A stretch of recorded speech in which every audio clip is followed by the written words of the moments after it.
पुढची बातमी अमरावतीमधून। अमरावती जिल्ह्यातील मेळघाटमधील 11 गावांमध्ये आजही टँकरनं पाणी पुरवठा सुरू आहे। अमरावतीसह राज्यामध्ये मुसळधार पाऊस सुरू आहे, मात्र दुसरीकडे मेळघाट परिसरात पिण्याच्या पाण्यासाठी टँकरवर मोठी गर्दी उसळते।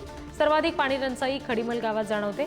या गावामध्ये भारताला स्वातंत्र्याची 78 वर्ष लोटली तरी महावितरणची वीजच पोहोचली नाहीये। सौर ऊर्जेवरच्या प्लेट सुद्धा निकामी झाल्यात। सोबतच आरोग्याची समस्या सुद्धा बिकट आहे आणि त्यामुळे या तिहेरी संकटात गावकरी जगतात। राज्यामध्ये अनेक ठिकाणी पावसाच्या सरी कोसळल्यात। कदाचित पावसाच्या सरी कोसळल्यामुळे अनेक ठिकाणची पाणी टंचाई ही कमी झाल्याचा अनुभव अनेक ठिकाणी आलेला आहे। मात्र मी ज्या ठिकाणी उभा आहे ते आहे अमरावतीच्या मेळघाटमध्ये वसलेलं खडीमल गाव आणि या गावात पावसाळा देखील असताना या ठिकाणी आपण पाहतोय की पिण्याच्या पाण्यासाठी किती मोठी रांग लागलेली आहे। एक टँकर आला गावामध्ये आणि पिण्याच्या पाण्यासाठी ह्या लोकांची अक्षरशः इथे झुंबड उडाली आपल्याला इथे पाहायला मिळते।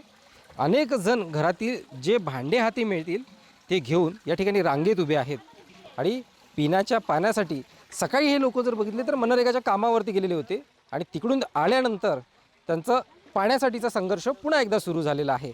पावसाळा आहे, मेळघाटमध्ये देखील पाणी मोठ्या प्रमाणात झालेलं आहे, तरी देखील मात्र आजही या मेळघाटमध्ये पाण्याची भीषणता या संपूर्ण चित्रावरून आपल्याला जाणवते आहे, दिसते आहे। किती भीषण वास्तव्य या खडीमल गावामध्ये सध्या पाणी टंचाईसाठी दिसते आहे।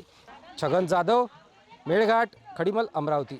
ये गांव में बहुत दिक्कत है पानी की, और टैंकर आती है तो बराबर पानी नहीं मिलता है। झगड़ा करते हैं लोगों, और फिर झगड़ा करते हैं, फिर कोई गिर गए या कुछ हो गया तो फिर मतलब समस्या बहुत ये है हमारे गांव में। हमारे गांव में बहुत पानी की टेंशन है, बराबर पानी भी नहीं आते। टैंकर से पानी लाता है तो वो झगड़ा करते हैं, अगर से कोई गिर जाएगा तो फिर कोई किसी की जान चल जाएगी तो फिर उन्होंने क्या करेंगे।